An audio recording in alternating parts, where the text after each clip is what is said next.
for our little bonus question, Sasha.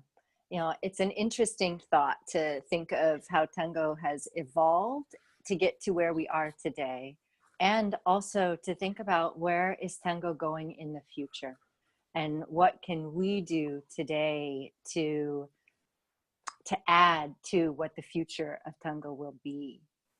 Do you have some thoughts on that? Yes. So first of all, it has evolved a lot. I mean, that is for sure. It has changed a lot, and there's a lot of key players from 10, 20 years ago, even 30 years ago, that had really changed the dance dramatically.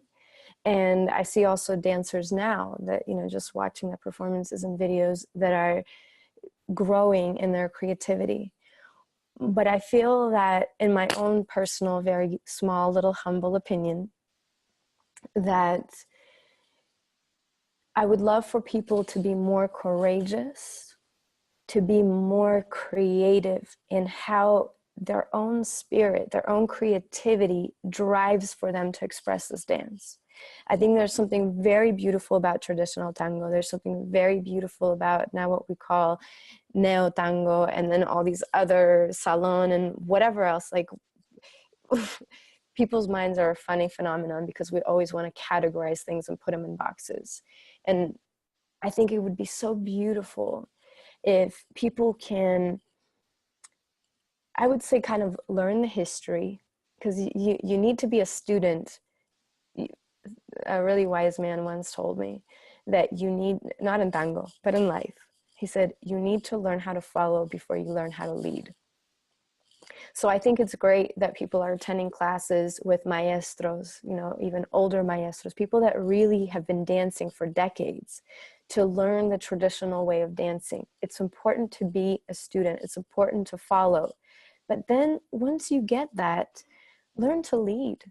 And what I mean by that is, for us to really grow in this creative expression that we have, to maybe dance to other types of music, to be more creative in how we move the body, how we express ourselves, and just the different ways of dancing. So it's not so strict inside of this, you know, tango box that now has little boxes within the box.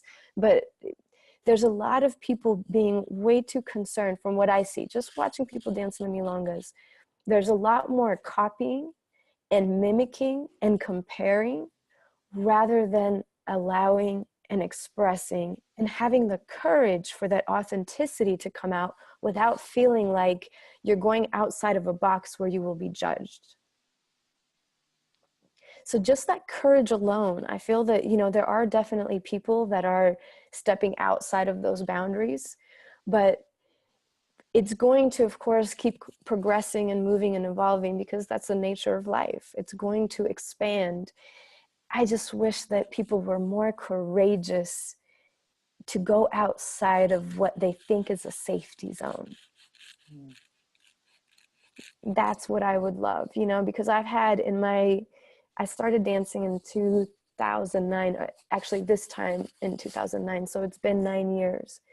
And in the last couple years, I can feel myself, and, you know, this may not be true for many dancers, and obviously all these professional dancers that are dancing all the time. I love tango music, but I need more. I need more variety. I need more. I just find myself at times wishing that there was a little bit more flavors, a little bit more variety out there for me to play with, at least for the kind of spirit that I have, for the kind of person that I am. Because I love the body in tango. I love the moves. I love the music. I love the connection. And yet I feel like that we have so many borders that we can cross into bringing it more into a fusion with a natural, I say, stepping out into other genres, not because we need to fuse it with hip hop, or because we need to fuse it with, you know, whatever else is out there, but because if I, for example, love hip hop music, which I do, and I love tango, that's two loves I have.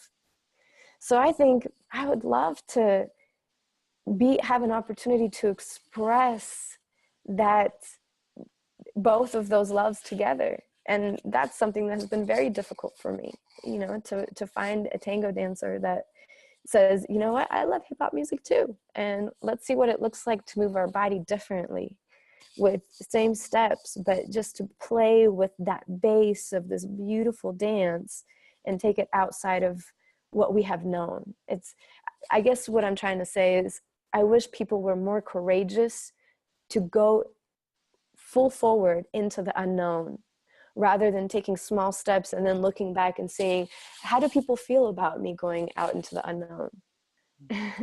And is it safe? Okay, everybody's okay with that. Let me take another step forward.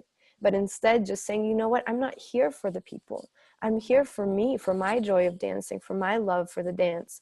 So therefore, I'm just going to dance the way spirit is moving me. And who knows what will come from that, because that's And where innovation comes, right? exactly. Ooh, I just got goosebumps when you said that. Exactly. Exactly. And So it's that like any part, culture. yeah, I mean, it's like everything, but that part to me is exciting. It's exciting for me to see where this dance is going because there's so many more people in the tango community every single year. Every year it keeps growing and expanding, and there's all these new young dancers, you know, or before it wasn't so young. It was young people were more of a rarity, and now it's the tango community is being taken over by younger generations that pick up the dance so fast. And you know, they were not raised on tango music. They are a lot of people like myself that grew up listening to other kinds of music and then were exposed to the beauty of the music and the dance as we know it traditionally, but they have other interests. So the question is how do we create those environments? I would say that, you know, a dream that I have for this dance, whether it comes true or not, you know, whether I get to see it in this lifetime or not, but my dream is to create or see communities for younger people where they can dance tango but have it be a little bit more palatable for them, you know, because a lot of young people that I introduce tango to, they may hear the music and they go, this is boring. They may be brought to milonga and they go, this looks just like really boring. So I feel like the dance and the connection can be so healing for younger generations to understand how to interact with one another, to be intimate, to be loving, to understand these male-female dynamics. So how do we turn and fuse this idea of dance clubs and bars where people just go get drunk and be very unconscious and, you know, just shake their ass, to also not have it be a very kind of acquired taste of traditional tango music and traditional dance where, you know, a lot of people also get dressed up, of course not everybody, but this very kind of traditional way of doing things. How do we fuse those things so that young people can go to a social place and have the experience of being sexy, being sensual, connecting, and not having it be just, you know, getting drunk and being unconscious or wearing a suit and tie and listening to music from the 40s. Yeah, so it's like finding the place where tango can grow from the restricted and codified, right? And the over exaggerated. How do we bring Yes. it? Yeah, how do we kind of, I say, kind of make it mainstream, you know? And at the same time, like I said, I love traditional tango music. It has so much beauty in it, but that's one flavor. Mm-hmm. And I'm not the only one on this planet that likes variety. Mm-hmm. And of course, tango, even within the tango music, there's so much variety within traditional tango music. There's so many different flavors of that. But again, how do we go outside of that box into the unknown, into more of the unknown? Not because we're forcing it, but because naturally we're already exposed to other types of music, other types of cultures, other types of ways of being. So how do we connect? How do we merge the two rather than keeping them separate? Mm-hmm. I love it. I can't wait to see. I hope I get to.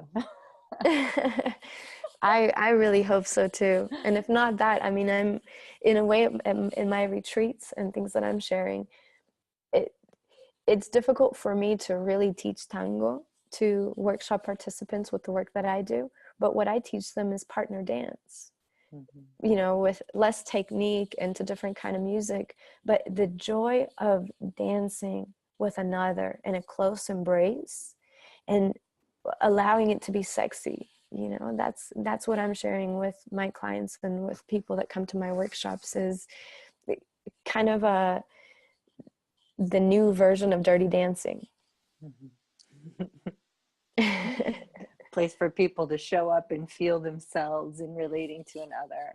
Yes. Yeah, and just have these beautiful, intimate, um, giving of yourself type of experiences where you get to, as I mentioned before, be expressive in your sensuality and in yourself without it being taboo and without it, you know, what does this all mean? And do I have to go home with you tonight? And all this kind of stuff. But how do we just have the joy of the body expressing itself and dancing and doing all of that in a way that I would say is up to date for many of the mainstream cultures, rather than keeping it to a very acquired taste of tango lovers. Mm-hmm. Yeah. Yeah. Excellent. Thank you for sharing that, Sasha. Yeah.